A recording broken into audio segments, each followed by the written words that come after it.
First ever factory outlet Mukunda jewellery KPHB Kothapet Khammam Somajiguda Hanamkonda. నమస్తే, మీరు చూస్తున్న సుమన్ టీవీ. నేను మీ కీర్తి. ముందుగా ప్రేక్షకులందరికీ సంక్రాంతి పండుగ శుభాకాంక్షలు. నాతో పాటు ప్రముఖ ఆధ్యాత్మికవేత్త అనంతలక్ష్మి అమ్మగారు ఉన్నారు. నమస్తే అమ్మా. నమస్తే తల్లి. సంక్రాంతి పండుగ శుభాకాంక్షలు. అమ్మ, మీకు ప్రేక్షకులకి, తెలుగు వాళ్ళు, భారతీయులు ఎక్కడుంటే వాళ్ళందరికీ కూడా సంక్రాంతి శుభాకాంక్షలు. ఎస్, సంక్రాంతి ఒక్కటే కదమ్మా 3 రోజుల పండుగ. 3 రోజుల పండుగ ఏమిటి, 4 రోజుల పండుగ. అట్లా ఇంకా గట్టిగా చెప్పాలంటే 4 రోజుల పండుగ. 4 రోజుల పండుగ అంటారా? అంటే ధనుర్మాసం ప్రారంభమైన రోజు నుంచి మొదలు పెట్టుకుంటారు కదా పండగ రోజులు. నెల పట్టడం అంటారు, పండగ రోజులనే అంటారు పల్లెటూళ్ళలో. అంటే సంక్రాంతి పండగ రోజులు అవి. సంక్రాంతి వచ్చేసినట్టే. అందులో కొత్త పంట చేతికి వస్తుందేమో, అదే ఉల్లాసంగా చాలా ఉత్సాహంగా ఉంటారు అందరూ కూడా. సంవత్సరానికి సరిపడా సంపాదించుకునే రోజులు కూడా ఇవే. బాగా పండించిన వాళ్ళు వాళ్ళ ఇళ్లలో ఉంటుంది. పంటల మీద ఆధారపడే వాళ్ళకు కూడా ఇప్పుడే. ఎందుకంటే గంగిరెద్దుల వాళ్ళు, హరిదాసులు, నూనె కావిళ్ళ వాళ్ళు, జంగమదేవర్లు, విప్ర వినోదులు, కాశీ కావిళ్ళు, ఇలా ఎంతమందో భిక్షాటన మీద జీవితం నడుపుకునేటటువంటి వాళ్ళందరూ. భిక్షాటన అంటే వీళ్ళందరూ బిచ్చగాళ్ళు కాదండోయ్, భిక్షాటన చేస్తూ జ్ఞానాన్ని పంచుతారు.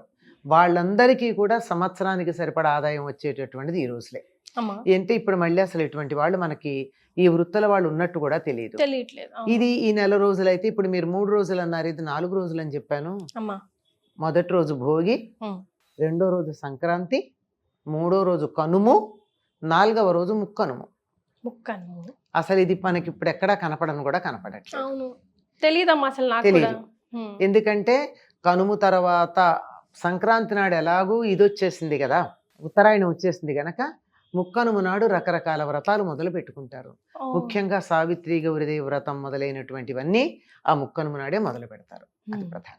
అయితే హరిదాసులు, ఈ గంగిరెద్దులు, ఇవన్నీ ఈ సీజన్ లో ముఖ్యంగా ఇప్పుడే ఎందుకు అమ్మ కనిపిస్తారు? అండ్ మనం తప్పకుండా దానం కూడా చేయడం చాలా ముఖ్యంగా సంక్రాంతి రోజు చెప్తూ ఉంటారు. ఎలాంటి దానాలు చేయాలి, ఎందుకు చేయాలి? ఈ నెలంతా కూడా హరిదాసులకు వేస్తారు కదమ్మా. హరిదాసులు ఏం చేస్తారు, హరిలో రంగ హరి అని చెప్పి మేలుకొలు పాటలు పాడతారు. ధనుర్మాసంలో గోదాదేవి చేసినటువంటి ఆ శ్రీవ్రతం ఉందే, అందులో ఆవిడ ఏం చేసేది, కృష్ణుణ్ణి సేవించుకోవడానికి రండి అని చెల్లుల్ని నిద్రలేపేది. అదే కదా, ఆ నిద్ర లేపడమే మనకి హరిదాసులు చేసేటటువంటి పాటల్లో కనపడుతుంది. వాళ్ళు ఏమి మొత్తం అంతా కూడా విష్ణు సంబంధమైన కీర్తనలు పాడడమే వింటాం కానీ అమ్మవారికి సంబంధించినవి కానీ శివుడికి సంబంధించినవి కానీ పాడడం మనం గమనించాం. ఎందుకంటే ఇదంతా విష్ణు భక్తి పొంగి పొర్లేటటువంటి కాలం ఇదంతా. అందుకని వాళ్ళందరూ కూడా హరిదాసులు, విష్ణువు యొక్క దాసులుగా, మేము లేచాము భగవంతునిని చేరుకోవడానికి జాగృతమయ్యాము, మీరు కూడా లేవండి అని అందరినీ నిద్ర లేపడానికి వస్తారు. ఈ నెల రోజులే వస్తారు వాళ్ళందుకు. అదే ఆ కృష్ణుడు పాలించింది కూడా గోవుల్ని గనక గో సంపదకు అభివృద్ధి చేసేటటువంటి కాలంగా కూడా దీన్ని మనం చెప్పుకుంటాం. కృష్ణుడికి ఇష్టమైంది ఏమిటంటే గోవుల్ని పెంచితే ఆయనకి ఇష్టం. ఆవులన్నిటినీ తిప్పలేరు కనుక ఒక్క వృషభాన్ని మాత్రమే, అంటే ఒక మగ ఆవు, దాన్ని ఎద్దు, అందరికీ తెలుస్తుందో లేదో అని చెప్తున్నాను నేను, ఎద్దుని మాత్రమే తిప్పుతూ ఉంటారు. అది గంగిరెద్దు. దాని ఆశీర్వాదం చాలా శుభప్రదంగా, ధర్మానికి ప్రత్యేక ఎద్దు అంచేత ధర్మం మన ఆశీర్వదించిందని అనుకోవాలి గంగిరెద్దుని ఆశీర్వదిస్తే. అలాగే ఎందుకు ఇప్పుడు ఎక్కువ వస్తారు అంటే, ఒకటి హరిదాసులైతే ధనుర్మాసం అనే ఉద్దేశం అయితే, ఇప్పుడు పల్లెటూళ్ళల్లో మామూలప్పుడు నా దగ్గర ఏం లేదనుకునే వాడి దగ్గర కూడా కొంత ఇంతో అంతో ధాన్యం ఉంటుంది.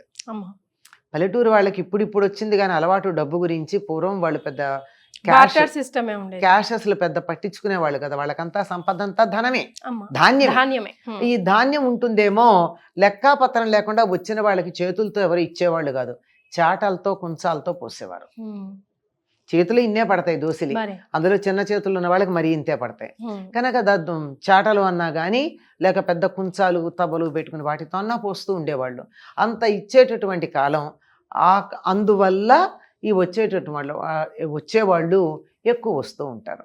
సంవత్సరానికి సరిపడా వెళ్ళకుంటుంది. సో ఉదయాన్నే సంక్రాంతి రోజు మనం ఏం చేయాలి, దేని ఎట్లా ఎండ్ చేయాలమ్మా? భోగి నాడు తప్పనిసరిగా అభ్యంగన స్నానాలు చేస్తారు. ఈ రోజున పిల్లలు వాళ్ళు ఎవరు అభ్యంగన స్నానం చేయాల్సినటువంటి పని లేదు, అయిపోయింది కదా తలంటు పోసుకోవడం. ఈ రోజు సాంప్రదాయక కుటుంబాల్లో వాళ్ళు తలస్నానం చేసి పితృతర్పణాలు ఇస్తారు. పితృదేవతలకి. వాళ్ళని ఒకసారి గుర్తు చేసుకుంటారు. ఎందుకు అంటే దక్షిణాయనం పూర్తయిపోయి ఉత్తరాయణం వస్తోంది. దక్షిణాయనం పితృదేవతలకు సంబంధించింది, ఉత్తరాయణం దేవతలకు సంబంధించింది కనుక దక్షిణాయన పుణ్యకాలంలో భూలోకానికి వచ్చినటువంటి దేవతలందరూ ఉత్తరాయణ పుణ్యకాలానికి తమ పని అయిపోయిందని తమ లోకానికి తాము వెళ్ళిపోతారు. ఆ వెళ్ళిపోతున్నారు కనుక వాళ్ళకందరికీ తర్పణాలు ఇవ్వడం అన్నది పద్ధతిగా ఉంటుంది. అందుకే చాలా మంది ఆ రోజు దానాలు కూడా చేస్తారు. ఎందుకంటే పితృదేవతలకు తృప్తి కోసం అని చెప్పి. ఎవరికి తోచిన దానం వాళ్ళు చేయాలమ్మా. కూష్మాండ దానం సాధారణంగా చేస్తారు. కూష్మాండం అంటే గుమ్మడి పండు. గుమ్మడి పండు అంటే బూడిద గుమ్మడి కాదమ్మా, మామూలు మంచి పండు, మంచి గుమ్మడి. ఎందుకంటే భూమి ఆ ఆకారంలో ఉంటుంది. మనకి పైకి కనపడేది గుండ్రగా కలిసినట్టున్నా దాన్ని భాగాలుగా చేస్తే 27 భాగాలుగా వస్తుంది. అవే మనకి నక్షత్రాలుగా చెప్తూ ఉంటారు, పర్వాలు అంటూ ఉంటారు. గీతలు ఉంటాయి, మన గీతలు మనం గీసుకుంటే ఉంటాయి, లేకపోతే లేదు, కానీ మామూలుగా అయితే అట్లా ఉంటుంది అని. అటువంటి దాన్ని ఒక గుమ్మడి పండు దానం ఇచ్చినట్టయితే భూమండలం దానం ఇచ్చినంత ఫలితం ఉంటుంది అంటారు. మరి ఇప్పుడే ఎందుకు ఇంత ప్రధానం అంటే భోగి నాడు భూలోకానికి వస్తాడు బలిచక్రవర్తి. భోగి అంటే భోగము అంటే పడగ, భోగి అంటే పడగ కలిగింది. పడగ కలిగింది ఏమిటి? పాము. ఆయన భూలోకం, పాతాళ లోకం నుంచి నాగలోకం అక్కడ కదా ఉండేది, అక్కడి నుంచి వస్తాడు ఆయన రోజు బలిచక్రవర్తి. 3 రోజులు ఉంటాడు. అందుకని తప్పనిసరిగా వీలైనంత దానాలు చేయాలి. ఆయన చేసిన దానం ఏమిటి? విష్ణుమూర్తికి మొత్తం భూమండలం అంతా ఇచ్చేశాడు. అందుకని అంతటి దానం ప్రధానంగా ఉంటుంది.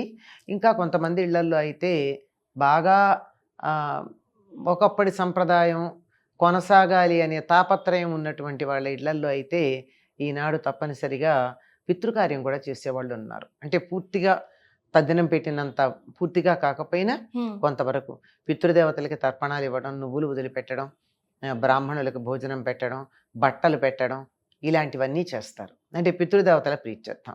మళ్ళీ 6 నెలల దాకా పాపం వాళ్ళు ఇటు రావడం ఉండదు, వాళ్ళకి సంబంధించిన సమయం కాదు గనక పితృదేవతల అనుగ్రహం లేకపోయినట్టయితే సంతానం కలగడం కానీ, కలిగిన సంతానం ఆనందంగా ఉండడం కానీ, మనకి సుఖ సంతోషాలు సౌభాగ్యాలు ఉండడం కానీ కుదరదు. చాలామంది దేవుళ్ళని పూజిస్తే చాలు అనుకుంటారు. దేవుళ్ళని పూజించాలి, సందేహం ఏమీ లేదు, కానీ చాలు అన్నది తప్పు. పితృదేవతలను కూడా ఆరాధించాలి. దానికి సంబంధించిన దాంట్లో ప్రధానమైంది సంక్రమణం. అన్ని సంక్రమణాలకి చేస్తారమ్మా చాలా వాళ్ళు, ఇది మాత్రం తప్పనిసరిగా చేయడం ఉంటుంది. కొన్ని ఆచారాల్లో కొన్ని చోట్ల ముఖ్యంగా ఈ తెలంగాణ జిల్లాలో చూసుకుంటే అమ్మ, మంచి రోజులు కావు, కీడు దినాలు, పీడ దినాలు అని చెప్తూ ఉంటారు. యమకూరలు తెరుచుకొని ఉంటాయి. చాలా మంది చనిపోతారు. చనిపోయిన వాళ్ళు కూడా ఈ సంక్రాంతి 3 రోజుల్లో చనిపోతే డైరెక్ట్ గా స్వర్గానికే వెళ్తూ ఉంటారు అంటారు. నిజమేనా?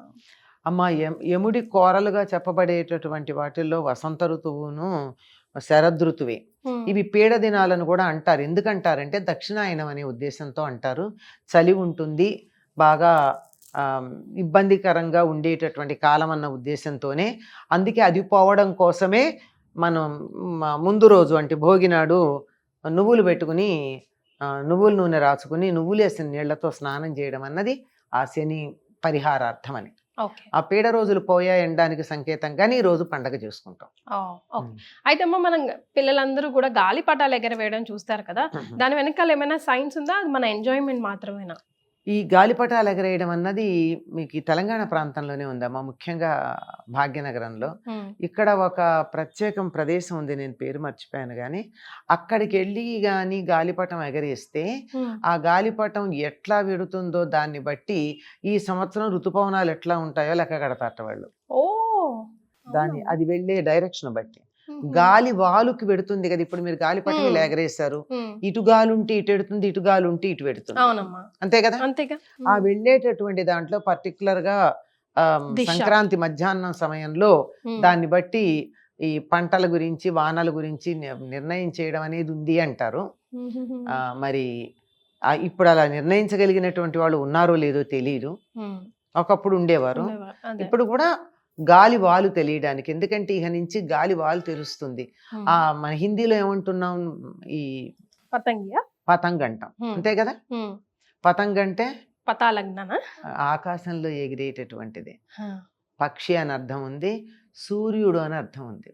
పతంగు అంటే సూర్యుడి యొక్క గమనం దిశను తెలియజెప్పేది అని. అంతకు ముందు రోజు దాకా ఆ తోక ఇటుపక్కకి తల ఇటుపక్కకి ఉండేటటువంటి గాలిపటం ఈనాటి నుంచి తల ఇటుపక్కకి తోక ఇటుపక్కకి వెడుతుంది, గమనించుకోండి అని చెప్తారు. అంటే గాలివాల అలా ఉంటుందిట. మరి ఇప్పుడు ఇట్లా ఉందో లేదో, వాతావరణంలో వచ్చిన అనేక మార్పులు, మనం ప్రకృతితో చేసినటువంటి అనేక పిచ్చి పిచ్చి ప్రయోగాలు, వీటి కారణంగా అట్లా జరుగుతుందో లేదో ఎవరన్నా గమనించి చెప్తే బాగుంటుంది. చెప్పడం మాత్రం విషయం అది. ఎస్, ఇక్కడ మీరు పిల్లలందరినీ పెద్దల్ని కూడా హెచ్చరించాలమ్మా. లాస్ట్ టైం చాలా చాలా దారుణాలు జరిగాయి. కొంతమంది మీ గాలిపటం వెనకాల పరిగెత్తు పైనుంచి పడిపోవడం, కొంతమంది ఆ దారం చాలా తేజుగా చైనా నుంచి వచ్చిన దారం యూజ్ చేసి మెడలే తెగిపోవడం, అట్లాంటి చిన్న హెచ్చరిక. అమ్మ, ఆనందించటం అనేది ఆనందంగా ఉండాలి కానీ విషాదంగా మారకూడదు. అతి సర్వత్ర వర్జయేత్ అంటారు. దీంట్లో జాగ్రత్తలు తీసుకుని మరీ చేయాలి. ఏ విధంగా అయితే దీపావళికి మనం జాగ్రత్తలు తీసుకుంటే చాలా చెప్పగా ఈ మధ్య దీపావళి సమయంలో దారుణాలు తగ్గాయి కదా, చాలా తగ్గాయి. చెప్పగా అందుకే చెప్తున్నాము, పతంగులు ఎగరేసుకోండి, ఆనందంగా ఉండండి. కానీ పతంగు కట్టేటటువంటి తాడుని మాంజా అంటారు. ఆ మాంజా తెగకుండా ఉండడానికి ఏం చేస్తారు అంటే గాజు పొడి కలుపుతారు. గాజు నూరిన పొడి, అది చాలా ఇదిగా ఉంటుంది. మన చేత్తో ఇట్లా అంటేనే చెయ్యి తెగిపోతుంది, రక్తం వస్తుంది. అటువంటిది హడావిడిలో మీరు తొందరగా వెళ్ళినట్టయితే ఏ మెడకో తగిలిందంటే ఇంకింతే సంగతులు, నేరుగా పైకి వెళ్ళిపోవడమే. అదొకటే కాదమ్మా, దానికోసం పరిగెడుతూ పడేవాళ్ళు, డాబా మించి వెడుతూ డాబా మించి దూకేసినటువంటి వాళ్ళు, ఇలాంటి వాళ్ళు మనం చూస్తూ ఉంటాం. దేంట్లో కూడా అతి ఉండకూడదు.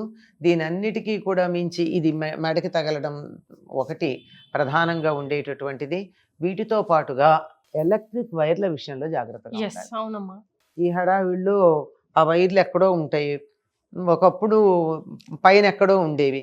ఈ మధ్య కాలంలో మన అపార్ట్మెంట్స్ పెరిగిన తర్వాత మనకు మధ్యలోకే వస్తున్నాయి అవి. ఈ మధ్యలోకి వచ్చేటటువంటి ఈ వైర్లలో ఎక్కడన్నా కొంచెం తేడా ఉన్నట్టయితే అది ముందు బాగానే ఉంటుంది, కానీ మాంజా తగిలితే మాంజాకి కోసే గుణం ఉంది కనుక పైన ఉన్నటువంటి ఆ కవరింగ్ పోయి లోపలిది బయటకు వచ్చే ప్రమాదం ఉంది. ఎలక్ట్రిక్ షాక్స్, ఈ సమయంలో ఎలక్ట్రిక్ షాక్స్ వల్ల పోయిన వాళ్ళ సంఖ్య కూడా ఉంది.